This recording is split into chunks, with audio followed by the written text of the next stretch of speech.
nova. Certo? Isto é ensinado tanto na antiga quanto na nova aliança. Na antiga aliança tem que ser o pai e mãe, na nova também. Certo? Alguns preceitos, por exemplo, que foram prescritos exclusivamente para Israel, por exemplo, como a guarda do sábado, o termo sábado vem do hebraico Shabat, e no grego é Shabbaton, o descanso, percebe que o Novo Testamento em nenhum momento diz que os cristãos têm que guardar um dia, como o povo de Israel eram obrigados a guardar e eles levavam isso a ferro e fogo. Não há, porque foi um preceito para o povo de Israel, para o judeu, não é para os cristãos. Os cristãos estão livres disso, embora algumas pessoas que se dizem cristãs tentam, né, trazer um cristianismo, tentam pregar e viver um cristianismo judaizante nos dias de hoje, né, o que é uma falácia. Então, quando nós pregamos, né, na Nova Aliança, pregamos no Antigo Testamento, o que nós aprendemos? O que nós entendemos? Entendemos que existem princípios eternos que estão no Antigo Testamento que podem ser aplicados na vida do cristão no Novo. Por isso que nós amamos tantas passagens, tantas histórias do Antigo Testamento, a fé de Abraão, né, a devoção, a vida de Davi. A gente pode extrair várias lições, tanto positivas quanto negativas, para aplicarmos as positivas na nossa vida e exemplos negativos que nós observamos na vida de Abraão, na vida de Davi. Você conhece, né, os problemas que eles tiveram, os seus pecados. Esses são exemplos negativos. Por isso que o Novo Testamento, Paulo vai dizer, né, que toda a Escritura são exemplos são exemplos para a igreja cristã. Então existem maus exemplos e bons exemplos. Os bons para serem seguidos, os maus para serem evitados. Né? O que mais? Ponto 4. A Escritura é mais fidedigna que qualquer observação meramente humana, seja empírica, seja científica, seja filosófica. Ponto. Ela é fidedigna, ela é verdadeira. É óbvio que nem todo mundo concorda com isso. Muitas pessoas atacam a veracidade da Bíblia, mas são pessoas, né, filhos de Belial, pessoas que não querem se submeter à palavra de Deus, então vão procurar defeitos, problemas, várias questões nas Escrituras, simplesmente para não ter que obedecê-la. Né? 5. Nenhuma parte da Escritura é condicionada quanto à sua veracidade, por nenhuma limitação de seu autor humano. Então, você pega as Escrituras Sagradas e temos mais de 40 autores humanos escrevendo toda a Bíblia. Certo? Todos os judeus, com exceção de Lucas, que talvez fosse um crente da Síria, portanto sírio. Mas você pega todos os 40 autores, mas quando nós vamos perguntar quem é o autor da Bíblia? Deus. Né? Diferente de perguntar quem são os autores humanos, quem foram os instrumentos para escrevê-la. Mais de 40 autores, humanamente falando. Mas, em suma, o autor humano, ou melhor, o autor das Escrituras Sagradas, espiritualmente falando, é o próprio Deus. O que mais? Diz aqui, o condicionamento histórico normal, bem como a pecaminosidade e finitude humana, são contrabalanceadas pela supervisão do Espírito Santo. A Bíblia é tão verdadeira, gente. As Escrituras Sagradas é tão de Deus. Deus, ele é tão maravilhoso. Exemplo. Vou voltar aqui ao exemplo de Davi e Abraão. Deus, o Espírito Santo, permite que nas Escrituras estejam reveladas, né? Que se conte nas Escrituras tanto os erros, os pecados desses homens, quanto os acertos. A Bíblia diz que Abraão foi o pai da fé, mas ele mentiu. Disse que Sara, sua esposa, era sua irmã. A Bíblia diz que Davi, por exemplo, é o homem segundo o coração de Deus. Mas Davi, você sabe, cometeu adultério e assassinato. Ou seja, a Bíblia não faz questão de esconder os pecados dos seus personagens. Então isso é uma prova que a palavra de Deus, ela tem origem divina. Porque se você estudar sobre os antigos reis do Antigo Oriente Próximo, você vai perceber um fato. Faraós, reis assírios, reis sírios, né, da Mesopotâmia ali, eles faziam questão de deixarem registrados documentos antigamente em tabuinhas de argila, né?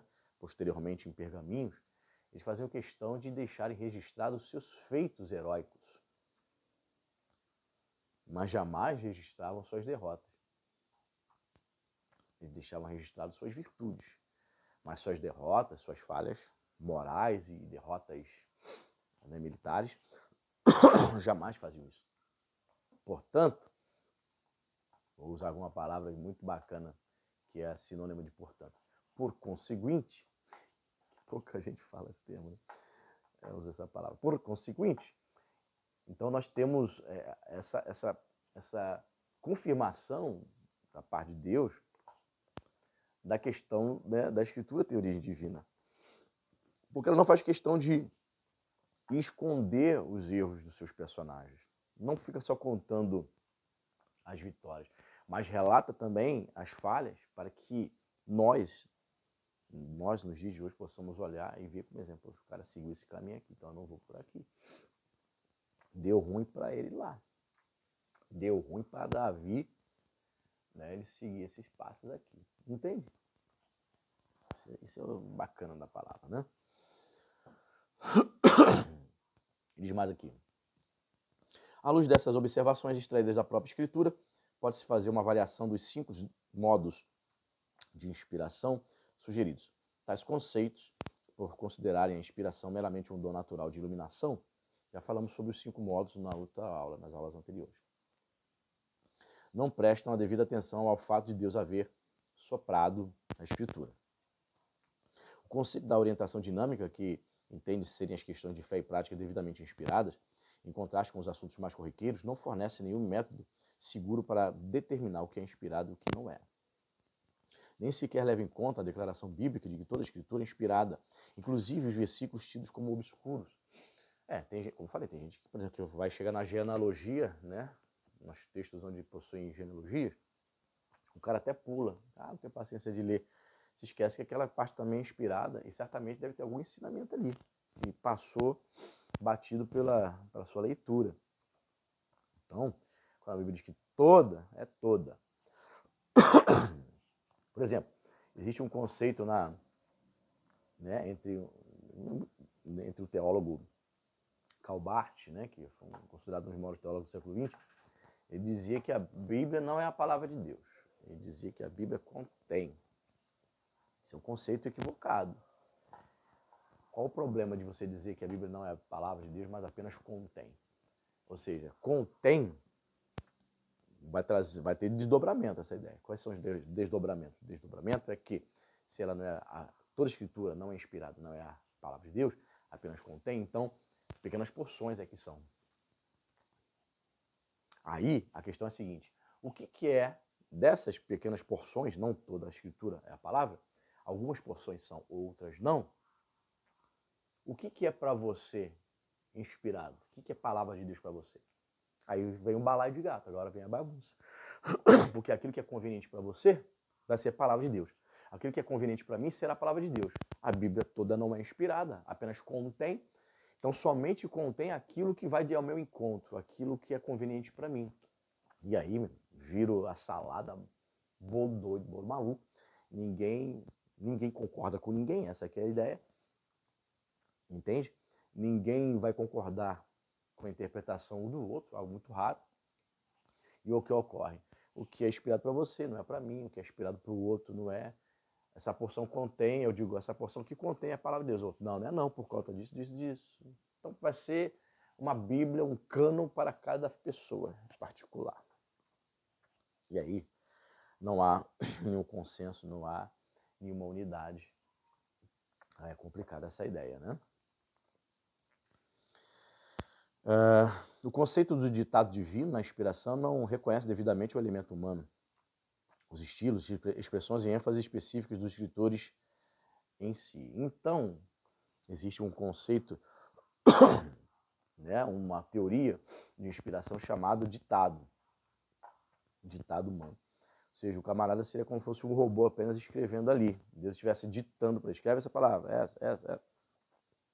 Ignorando o lado humano ali.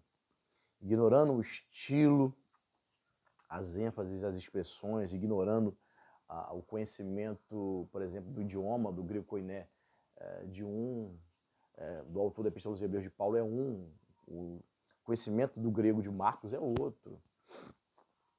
Por exemplo, os grandes eruditos no grego dizem que existem 2 livros no Novo Testamento que foram escritos num grego muito ruim, num grego bem coloquial, aquele grego falado entre o povão, ignorando construções gramaticais, ignorando sintaxe.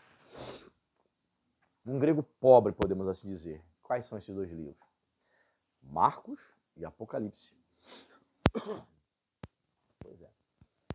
Os eruditos que conhecem, que dominam o idioma, mestres do grego, eles entendem que foi um grego assim muito simples, totalmente diferente, por exemplo, da Epístola aos Hebreus, que é considerado o melhor grego, um livro com o grego mais rebuscado do Novo Testamento.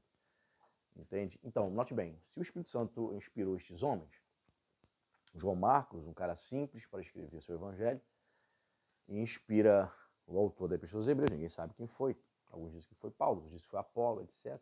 Ninguém sabe. Na minha opinião, acho que foi Apolo, porque o grego de Hebreus é um grego muito mais rebuscado do que o grego de Paulo. Não que Paulo não soubesse escrever bem, não escrevia bem, mas o grego de Hebreus é muito mais bem construído. Certo? Então, veja bem, o Espírito Santo respeitou, partindo do pressuposto, partindo do pressuposto que foi Apolo que escreveu a Epístola aos Hebreus, um grego super, ultra rebuscado, alto nível. O que Deus aconteceu ali? Aconteceu que Deus respeitou o conhecimento de Apolo, que a Bíblia vai dizer que Apolo ele era de Alexandria, que era um dos centros culturais da época, né, do Império Romano, assim como Atenas também. Então Deus respeitou todo o conhecimento, todo o dom de oratória, todo o dom para escrever. O cara dominava o idioma de forma plena, como se fosse um poeta escrevendo. Então, Deus respeita esse conhecimento. Então, o estilo do autor está presente ali. Está me entendendo? Está presente, né, naquela epístola. Vou te dar um exemplo? Outro exemplo. Os autores dizem que o apóstolo Paulo costumava usar nas suas epístolas, e você vai ver muito isso em Romanos, né? Costumava usar um estilo chamado diatribe. O que é isso, pastor? Diatribe. Diatribe é um recurso literário no qual o autor está escrevendo e está argumentando, ele está colocando seus argumentos ali para contrapor um argumento que as pessoas acreditavam, ele está tentando desconstruir aquilo que as pessoas acreditavam, que estava errado. Então ele apresenta um argumento, está apresentando, daqui a pouco ele para o argumento para dizer assim, talvez vocês estejam me perguntando, por que isso? Assim, por exemplo, em Romanos 6, ele fala assim, por causa da graça abundou, né, por causa do pecado, onde abundou o pecado, superabundou a graça. Né? Então, porque onde houve muito pecado, Deus derramou mais graça, significa que eu devo continuar mais ainda no pecado para que eu receba graça? Não, de jeito nenhum.